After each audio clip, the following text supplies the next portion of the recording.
한국이 얼마 전 한국형 4.5세대 전투기 모겁을 공개해 세계를 깜짝 놀라게 한 소식이 있었습니다. 그런데 이번에는 미국이 한국의 전투기 기술을 만만히 봤다가 당황스러워하는 소식입니다. 처음 우리나라가 만든 항공기는 옹비라는 프로펠러 추진 연습기였습니다. 그러나 여기에는 많은 전자장비가 장착되어 T-50 개발에 큰 도움이 되었습니다. T-50은 미국의 로키드 마틴의 도움으로 만들어졌습니다. T-50은 처음부터 공격기도 겸할 수 있게끔 설계되었기 때문에 FA-50이라는 전투기로 발전할 수 있었습니다. 여기에서 주목해야 할 것은 각종 무장 장착 및 운영에 있어 많은 국산 기술이 적용됐다는 점입니다. 이를 기반으로 우리나라는 4.5세대 전투기인 KF-X 사업을 하려는 것입니다. 우리가 처음 만든 K1 전차는 미국 크라이슬러 회사에 의뢰하여 만들었지만 K1A1 전차에 이르러 대부분을 국산화하고 이를 기반으로 K2라는 세계 정상급 전차를 개발할 수 있었습니다.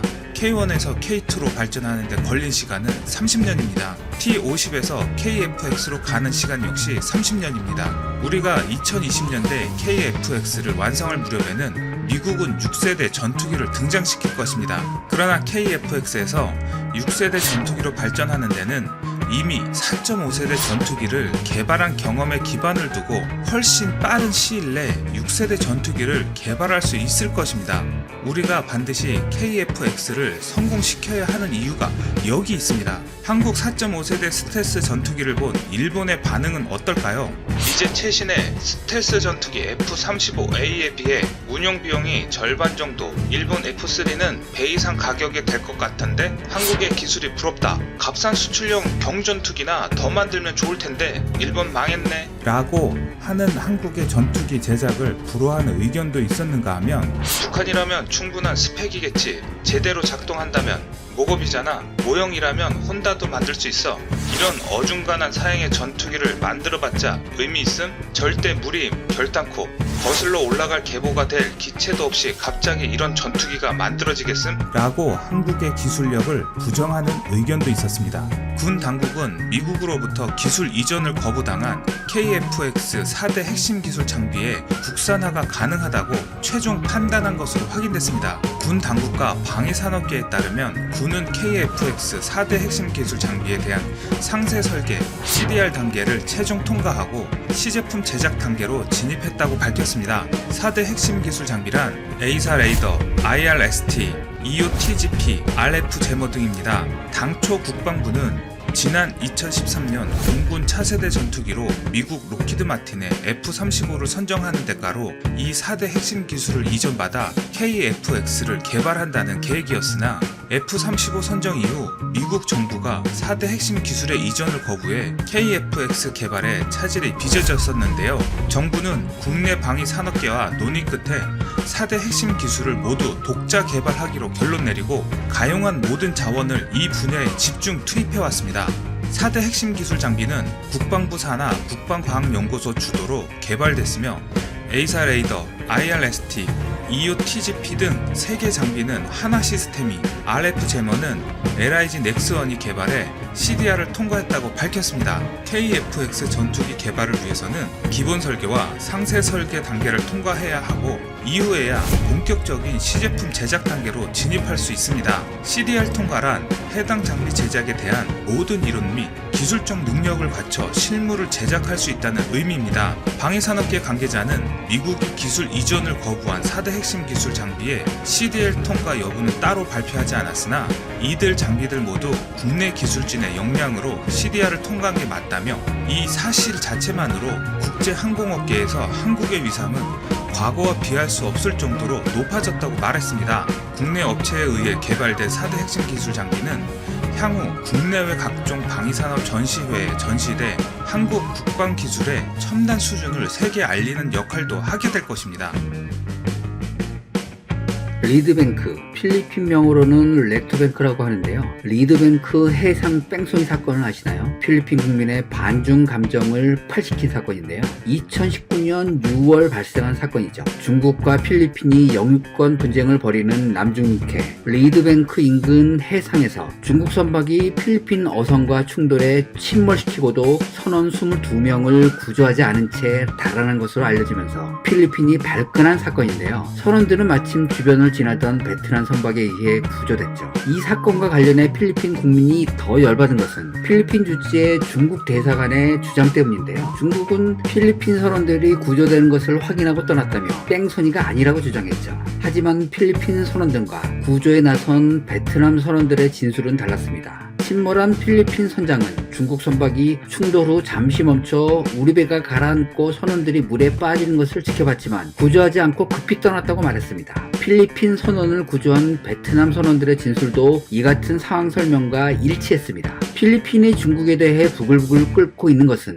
비단 이 사건 하나 때문이 아닙니다. 1992년 미군이 전면 철수하면서 안보가 붕괴되면서 문제가 발생했죠. 1992년 철수 직전까지 필리핀 수비계에서는 미 태평양 함대의 핵심 전력인 제7함대가 자리 잡고 있었습니다. 하지만 1992년 미군이 떠나면서 상황이 급변했는데요. 남중국해 입구의 해군 기지에서 미군이 나가자마자 중국은 기다렸다는 듯이 스프레틀리 군도 이곳에 해군력을 보내 필리핀령 스카바로 섬과 그 주변 암초를 모조리 점령했습니다. 필리핀은 헤이그 상설국제사법재판소에 중국을 제소해 승소 판결을 받았지만 지금이나 예전이나 군사력이 뒷받침되지 않는 외교력은 아무 소용이 없죠. 중국은 대래 이를 비웃듯 스프레틀리 군도 일대 환초들을 아예 인공섬으로 만들어버렸습니다. 이후 이곳은 물론 필리핀 영해에도 중국 해군 군함과 해경 경계함이 들어와 티트섬 등 필리핀령 섬들을 오가는 필리핀 정부 관공선까지 납포했고 중국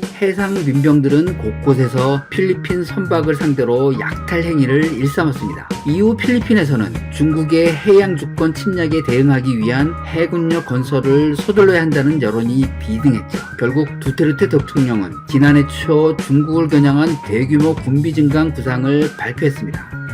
이전까지 필리핀 해군력은 그야말로 참담한 수준이었습니다. 세척은 미 해안경비대가 30년가량 사용하고 넘겨준 노후 경비함이고 다른 한 척은 미군이 2차 세계대전 당시 소위함으로 쓰다가 넘겨준 배에 기관포를 달아 초기함으로 사용하고 있는 배였습니다. 해군력이 이렇다 보니 필리핀은 자해의 영해에서 중국 선박이 활개를 쳐도 이렇다 할 대응을 할 수 없었죠. 필리핀 해군이 보유하고 있는 가장 강력한 군함은 2016년 한국에서 퇴役한 충주함을 받아와 이름을 바꾼 콜라도 얍인데요. 콜라도 얍함은 필리핀 해군의 전투함 가운데 유일하게 함대함 미사일을 장착하고 있습니다. 포항급 초기함의 후기형인 충주함은 오토 멜리라 76mm 컴팩트포 단장 2문, 브레다 40mm 2연장 기관포 2문, MK46 모드원 3연장 어뢰튜브 2대, 하푼 미사일 등을 탑재하고 있습니다. 대한민국의 특징인 화력 덕후답게 현 필리핀이 보유한 어떤 함정보다 강력한 무장을 탑재한 함정이 됐죠. 하지만 기증할 때도 말이 많았습니다. 중국 정부는 우리가 필리핀에 1200톤급 초기함을 기증할 무렵에 우리 정부에 강하게 항의를 한 것인데요. 당시 우리 정부는 외교 상황이나 관례를 감안해 이런 내용을 공개하지 않았지만 필리핀 외교부는 보도자료를 내 이를 공개했죠. 특히 이 보도가 나온 직후 주한 중국 대사관 고위 관계자와 무관부 대표가 각각 우리 외교부와 국방부를 방문, 기증 계획을 취소해 줄 것을 요청했습니다. 중국은 기증이 예정대로 이뤄질 경우 한중 정상회담을 취소할 수도 있다고 으름장을 놓기까지 했죠. 그럼에도 불구하고 당시 우리 정부는 뜻을 굽히지 않았는데요. 6.25 때 우리를 도운 필리핀에 보답을 하면서 동남아시아 시장에서 한국산 무기의 한류를 일으킬 수 있도록 정부 차원의 적극적인 지원을 한 것이죠. 충주함의 공연은 놀라운 나비 효과를 가져옵니다. 서방 국가들로부터 인권 범죄국으로 낙인 찍힌 두테르테 정부는 미국과 유럽 등 서방 선진국의 제재로 소총조차 수입하지 못하는 상황이었죠. 당초 필리핀은 2018년 미국의 블랙호크 헬기 16대와 소총 2만 6천 정을 주문했지만 미 의회는 미국은 물론 인접 캐나다의 대필리핀 무기 수출까지 모두 불허했습니다. 필리핀이 중국이나 러시아로부터 무기를 구입할 경우 무역 보복 등 추가 제재를 가하겠다는 엄포도 잊지 않았죠. 필리핀의 입장에서는 새로운 무기 공급처를 찾는 것이 급선무였고 한국이 유력한 공급처로 부상했습니다. 미국으로서는 직접 무기를 수출하지는 않겠지만 우방인 대한민국의 무기 수출까지 막지는 않은 것인데요. 이는 중국을 막는 데 도움이 되기 때문이었죠. 이후 필리핀군은 빠른 속도로 메이드 인 코리아로 잠식되기 시작했습니다. 필리핀 육군은 개인 화기와 포병, 기동 장비까지 한국산으로 도배되고 있는데요. 우리나라 S&T 모티브의 K2C1 소총과 K12 다목적 기관총, K15 경기관총 등 한국산 총기가 육군과 경찰에 대량으로 깔리기 시작했죠. 기동 장비로는 2돈 반으로 불리는 KM250 트럭 450대, 4호톤으로 불리는 KM450 트럭 1400대 가까이 납품됐습니다. 40억 페소, 우리나라 돈으로 960억 원가량의 규모의 한국판 험비인 KE151 소형 전술 차량도 도입이 진행되고 있습니다. 납품가가 1억 5천만 원 선임을 감안하면 650대 이상이 도입되고 있는 것입니다. 여기에 필리핀 육군은 최근 한국 육군이 무상 공유한 구룡 다연장 로켓 18문으로 필리핀 육군 창설 이래 최초의 로켓 포병 부대인 제1-2 다연장 로켓 시스템 포대를 창설해 전략 자산으로 운영을 개시했습니다. 중국과의 해상 영유권 분쟁에서 핵심 전력으로 활약할 해공군 전력 역시 메이드 인 코리아가 주력이거나 주력이 될 예정입니다. 필리핀 공군의 주력 전투기는 2016년부터 도입된 FA-50 PH 전투기 12대인데 이 전투기는 반군을 상대로 한 정밀 폭격 임무에서 맹활약하며 필리핀 공군의 핵심 전력 자산으로 자리 잡았습니다.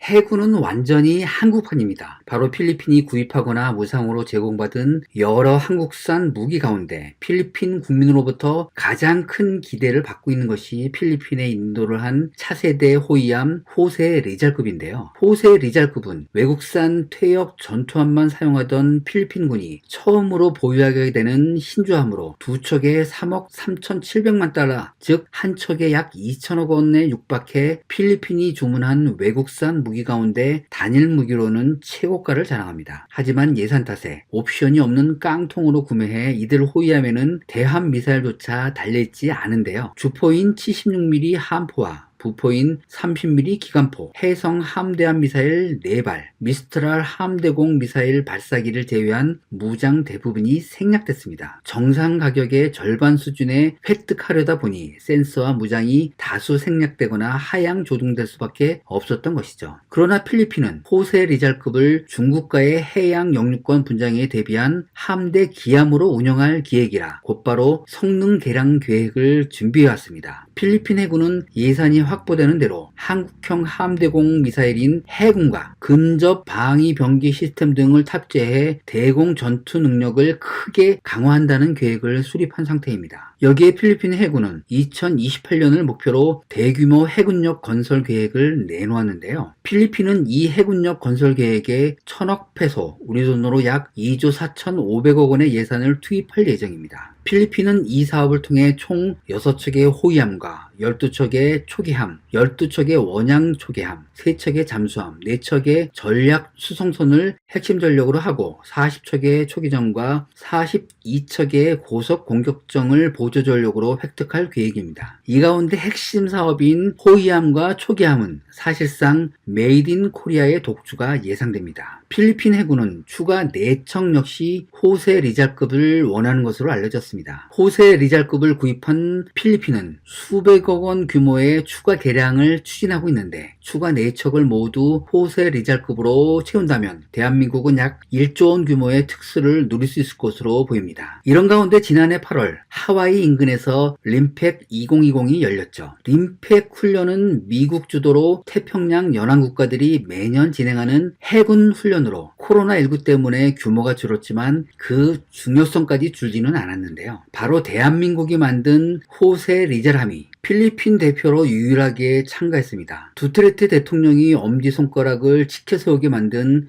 호세 리잘의 선체를 세계 1위 조선 강국에서 건조했다는 것만큼 더 주목되는 게 바로 전투체계도 한국산이라는 점인데요. 이런 점에서 일단 호세 리잘급이 2600톤급으로 크기는 크지 않지만 전투체계가 필리핀 정부에서 인정받았다는 것은 한국 방위산업계가 소프트웨어 측면에서도 의미 있는 도전에 성공한 것으로 받아들여집니다. 필리핀이 호위함과 초기함 등 해군의 핵심 전력을 모두 한국에서 조달할 경우 이미 한국산 장비를 대량으로 운영하고 있는 육군과 공군에 더해 3군이 모두 메이드 인 코리아로 도배되는 초유의 상황이 펼쳐지게 됩니다. 과연 한국산 무기들은 필리핀에서 방산 한류 대박을 이뤄낼 수 있을까요? 중국군함 한 척이면 필리핀 해군 전체를 파괴할 수 있다고 말하면서 필리핀을 개무시했던 중국. 그랬던 중국이 충주함 공여로 시작된 필리핀에서의 무기 한류로 필리핀을 비롯해 남중국해 주변 국가들이 무장하면 그전처럼 남중국해에서 함부로 하기 부담스럽다고 우려하고 있습니다. 이게 바로 방산 한류 아닐까요?